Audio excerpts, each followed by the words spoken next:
There's no easy way for me to do today's episode after what I recorded yesterday. I thought I did a good job conveying all my thoughts and opinions on the Hockey Canada trial situation. However, some of the things that I said maybe people didn't understand. So I want to address it on today's episode of Locked On Blues. There's going to be two episodes today, one of which I'm going to be addressing this, and the other one I'm going to get right into the Blues guys. But I think it's important for us to all be on the same page. Hey, this is Brayden Chen. Subscribe to Locked On Blues. You're Locked On Blues, your daily podcast on the St. Louis Blues. Part of the Locked On Podcast Network, your team every day. And welcome back to Locked On Blues. I am your host of Locked On Blues, Haley Taylor Simon, talking to you all things about our St. Louis Blues here on the Locked On Podcast Network, your team every day. So as I kind of stated in my very long intro, and I never do teasers and intros that long, but I made an episode yesterday addressing the Hockey Canada trial. And I felt like it was important for me to use my voice and my platform here on this podcast network to talk about it. This does involve hockey fans because there were 5 former NHL players that had to go to trial. All 5, by the way, found not guilty. They were acquitted. So fancy way of saying not guilty. The reason I did my episode yesterday was for a multitude of reasons. Number one, it's to talk about the factual statements about the status of these 5 players, since there are so many rumors about certain teams potentially signing them. Now, I don't know if there's any truth behind it, but that's all I've been seeing in my timeline. Right now, all 5 of those players are not allowed to play in the NHL. As I stated yesterday, day to day, things can change. I don't make those decisions. However, that is a factual statement at the moment. Today is July 29th, by the way. So, number one, there's that. Number two, no matter how you feel about the case, I think we can all agree that nothing good happened that night. And the reason why I wanted to say that is because it's a true statement. Nothing good happened that night. And I'm going to leave it at that. Finally, I got some comments, and I was not surprised by some of these comments. But when I was reading my article, it's because I am a writer. I love writing. Writing is my passion. I wanted to articulate, not necessarily about the case itself, but I wanted to convey what reporting a crime like that is actually like. It's not enjoyable. It's not, spiteful. It's painful and humiliating. And again, I got some comments that said, how does this relate to the Blues and other choice words? And I think that it allows for all of us to come to the realization and conclusion that sometimes there's things in life that are bigger than what goes on the ice. And I didn't want that to get lost in yesterday's episode, and I hope it didn't. I hope that I was able to properly communicate with you all about my thoughts and feelings towards the situation. I didn't say which side I was on. I didn't say any of that. I didn't say if I found them being found not guilty, the right decision or wrong decision. I didn't say that because that wasn't the point of the episode. The point of the episode was just simply stating, when I am seeing all of these articles and rumors about teams potentially signing these players, they're not allowed to play in the league yet. And you also need to keep in mind that it's been over a year and a half since any of them have played in the NHL. So you're not, number one, allowed to play in the league. 2, you haven't had NHL experience in over a year and a half. So I'm not so sure why people, and I'm not trying to be disrespectful towards their playing abilities, but I don't know why people are so eager to sign them when you don't know how they would be playing wise. And I know people say, oh, it's like getting back on a bike again. not really. Like, it's not that easy in this type of competitive level. So that's what I was trying to convey. I think in life sometimes we have, if I'm going to be honest with you, we have a lot of things that are not easy conversations. And on this podcast, I don't really dive into anything that deep outside of hockey because this is a St. Louis Blues podcast, you know? However, with us having a player who I stated in yesterday's episode that was in some slippery waters, not with the well, I guess is it I don't want to sound stupid, but I guess with the reported crime, even though they were found not guilty, the reported situation, I guess we can say. Um, I guess I felt a little bit more inclined to talk about it because of Logan Mayu. You see, Logan is 22 years old. And I got some people in my comments yesterday even saying, why are you holding this against him? And I never said I was. I said actually the opposite. And for a guy like Logan, right, there was an incident in Sweden where he photographed somebody. We all know about it, right? However, Logan has done everything right since then. He took himself out of the draft, and the Canadians still drafted him. And when he said, hey, I don't want to be drafted this year, that was accountability. That was somebody that said, you know what? I need to work on myself. I need to do this and that. And he took ownership. And he's so young. He's 22 years old. Now, I am so understanding that not everybody is like Logan. And I commend Logan. I do. You can think what you want about him, but he has done everything right since then. And I don't want anybody to say to me, oh, well, you're defending somebody that did this and that. People make mistakes. Okay. That's life. People make mistakes. It's how you respond from the mistakes that you make. And obviously, I know there's some mistakes that you can't forgive, like murder. And again, I'm not trying to go down that path, but there are things that I do understand that you can't forgive. But he's done everything right. And I trust Doug Armstrong in his decision making. I do. However, I think that it would be foolish of me not to have this conversation, not to talk to you about what happened with Hockey Canada when somebody could say, hey, you have a player on your team that was not maybe in the same situation, but a little bit of a similar situation. I really do believe people, for the most part, are good in life. I do. That's how I view people. I see people as good. Maybe I'm naive. Maybe that's just me being a little bit oblivious. But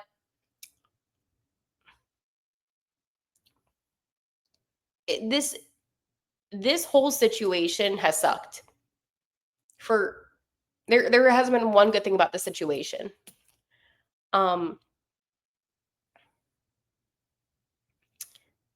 I have interviewed Carter Hart with another team that I cover in the past. My first time, like 5 years ago, the first time I ever asked a question to a player was actually to Carter Hart, which is so crazy to think about how, just crazy. And that was during the pandemic. So that was like when we couldn't even be like face to face. The point is that the hockey community is a tight community. And I don't want anybody to think by any means my episode yesterday was me just sharing one side of the situation. I was sharing my opinion on the potential backlash of these players coming into the league this specific season. It would be a lot of media coverage, a lot of distraction. And I know I'm going to get comments that are going to say, that's not fair for you to say that. Like, listen, at least I'm talking about it and I'm allowing us to have a conversation, an open conversation. I think that it's easy to not bring up these kind of conversations and topics and to just avoid it, right? Hey, easier not to talk about it. But at the same time, and this is what I stated in my episode yesterday, having conversations means two things. We take a step forward. And why is that? Because we listen to different opinions. We may not agree, and we probably won't agree. But at the same time, it allows for you and I to maybe see both ends, not both ends, but anyways, I found a really interesting article, by the way, about these players potentially coming back in the NHL. And then when I'm done with this episode today, I am done with this topic because I felt like maybe there were some things I didn't say in my episode yesterday that I wanted to address, but I didn't know how to put into words. So yeah, I'm going to talk to you. I know, no good segue. I'm going to talk to you really fast about Monarch Money, and then I'm going to get into this article. Ever wish managing your money felt easier with Monarch Money? It can. Whether you're growing your savings or planning a big purchase, Monarch puts you in the driver's seat. It's like having your own personal CFO, giving you full visibility and control over your finances. Monarch is more than just a budgeting app. It's a complete financial command center. You can track all your accounts, investments, and spending in one place. So in addition to managing your money, you're also building wealth. I personally love that everything for me is just on one app. It makes it so much easier, so much easier. I'm not stressed out. I'm not panicking. I know where it's all at. So for me personally, I find that to be just the best possible situation. So this is what I need you to do. Take control of your finances with Monarch Money and use code LOCKEDONNHL at monarchmoney.com for 50% off your first year. That's monarchmoney.com, code LOCKEDONNHL for half off your first year. So one of the big questions, right, is will these players be allowed to play again? And here's the thing. There is a statement saying that there is still an ongoing appeal to a decision about whether the five, I guess you can say, former NHL players can play again. And although the Hockey Canada ban doesn't impact their NHL status, it does mean that they can't represent Canada at international tournaments like the Olympics or coach at lower levels. For right now, the five also remain ineligible to play in the NHL. The league said in a statement, which also called the allegations and behavior in this case disturbing and unacceptable, even if it was not criminal. Here's a quote from the statement. We will be reviewing and considering the judge's findings. While we conduct that analysis and determine the next step, the players charged in this case are ineligible to play in the league. There's a possibility that we may not hear anything until the deadline, which is late August. However, at the end of the day, it could be today. It could be tomorrow. I don't know when that would be.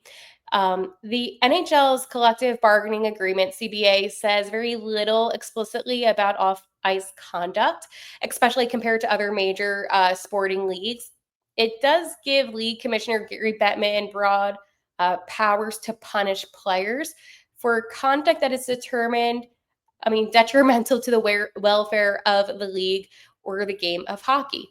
Players can also appeal disciplinary decisions to a neutral person. But again, that doesn't really happen off ice. So I guess that's something that the NHL could actually work on is maybe working on that and making sure that they have better rules in place. That way, again, I'm not wanting ever situation like this to happen again, but that way there is something set in stone, so it's not just this gray area. Anywho, The accusations maintains that since the players have been found not guilty after missing more than a full season of their careers, they should now have the opportunity to return to work. The NHLPA claims the NHL's decision that they're ineligible to play is inconsistent with the disciplinary procedures in the CBA. And it says it will address this dispute with the league. The NHL doesn't have formal personal conduct policy. So the NFL, MLB, and NBA, they do, which means that the league and teams handle cases individually and response depends on the severity of the offense, public reaction, and whether the player still holds on ice value. That's why when I stated about how these players didn't play for about a year and a half, that it does play into effect. Now, I'm not saying that these guys have to play like Connor McDavid, or be a goalie like a Bobrovsky, right? But I guess it all kind of factors into the decision. Inevitably, we see teams make decisions based on skill and less on character and personal attributes. And that was by Anne, who was a professor of sports management. So yeah, I guess we have seen that, right? And I'm not like trying to put down any players by any means. But one of the big examples was in 2021, the Montreal Canadiens were condemned for drafting Logan Mailloux, an 18-year-old defenseman who was fined for sharing sexually explicit photos of a woman without her consent. And he is playing with the Blues per trade. So that's why, again, everything's kind of connected. So, anywho, for the 5 players in this case, they must await the outcome of reviews by the NHL and Hockey Canada to see if they're able to play again, which is ethics codes. Essentially, when they were suspended, there was a whole bunch of things. Anyways, they can be disciplined because it brings the whole sport into potentially a situation that would cause public outrage is kind of what they're saying. So the fact that there's a clearance through the criminal system doesn't mean that they're able to just all of a sudden come back into the league because of the ethical behavior. And that's what I was trying to convey. I was doing a bunch of reading on the NHL rules, and it's really just like a gray area. There's no black and white answer. Now, out of all the players based on skill, it seems like Carter Hart would be the player that would most likely return to the NHL. And again, while he, in my opinion, was a really good goaltender, it just seems like, I mean, he was really good. It just seems like that would be probably the most likely player. I mean, he's 26 years old from Alberta. It's rumored that the Oilers might be interested, but again, no a real official accommodation. I mean, there's posts out there, right, saying that the Oilers, but again, the Oilers didn't confirm that. So I don't know. And I get that there's, controversy on both ends of the situation, because if you bring a player back based on skill, you have the people that are like, you know what? It's skill. Like, you think about Michael Vick, and I know we're talking football right now, the whole dog situation. It was not good. He served time in jail. It was bad. People, like, there's a lot of things that people can bring up about athletes that have done bad things off the ice. And they're not excuses at all. I just think it's really important to understand that the NHL does not have these set rules in place like the other professional sports leagues. So yesterday, I should have clarified that in my episode yesterday, because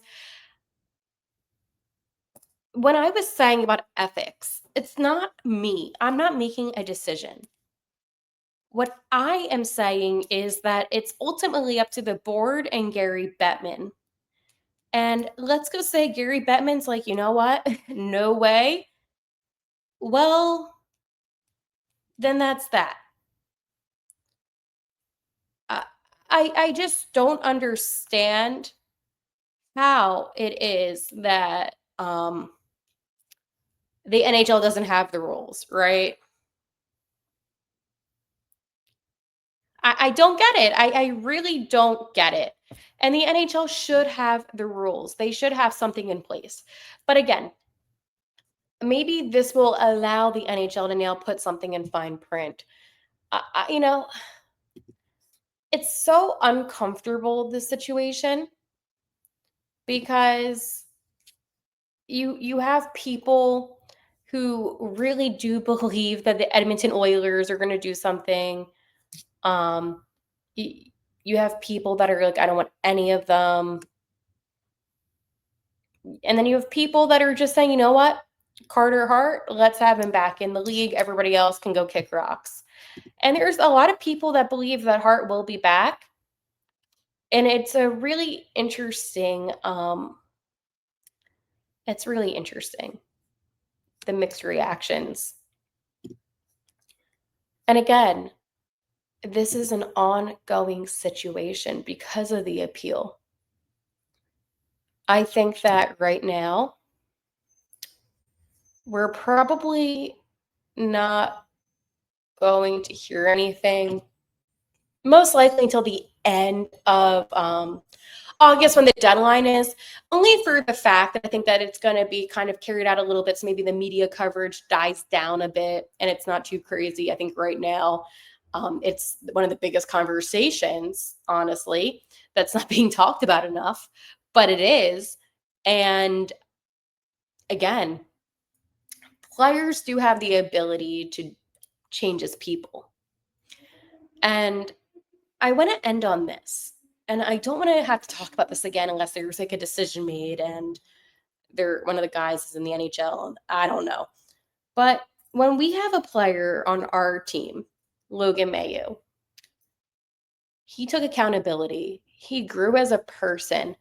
And for that, I commend him. It's not easy to take accountability in life. It's really not. It's a really difficult thing. It's like when you're a little kid and you see a piece of candy and you take the piece of candy and your parents said, did you take the candy? And you're like, oh no, they're going to be mad at me. I feel, instead of just saying, yes, I did it, I'm sorry. You're like, oh no, the dog took it. Like, you know what I'm saying? Like, it's really hard sometimes to take accountability in life. And that's just like a very small example of something kind of silly. But Logan took accountability. I think, in my opinion, and I'm not saying what I want, I'm not saying what I don't want, but in my personal opinion, I think because, well, there's two situations. I think based on playing ability, you would only have Carter Hart back in the league. We're just going based off of playing ability. I think because of the public attention and outrage, for some, not all, I think that there's a situation where Gary Bettman could say they're banned for like another season and then next season we can reconsider. I don't know. Or there's the complete no, they're not allowed to, or the yes. So there's 4 situations that could happen. I don't know which one will happen. I don't have an opinion on which one will happen. But I hope that now clarifies and you get a better understanding of why ethics in this situation matters. It's because that's kind of how they make the decision. So, again, I don't want to have to talk about this again. This will be my final episode talking about the Hockey Canada trial. But I hope that this gave you some more clarity. And I will talk to you in my next episode. This was like a bonus episode because I just felt like it was important to follow up on everything from yesterday. And like always, I have to end every episode with a Let's Go Blues.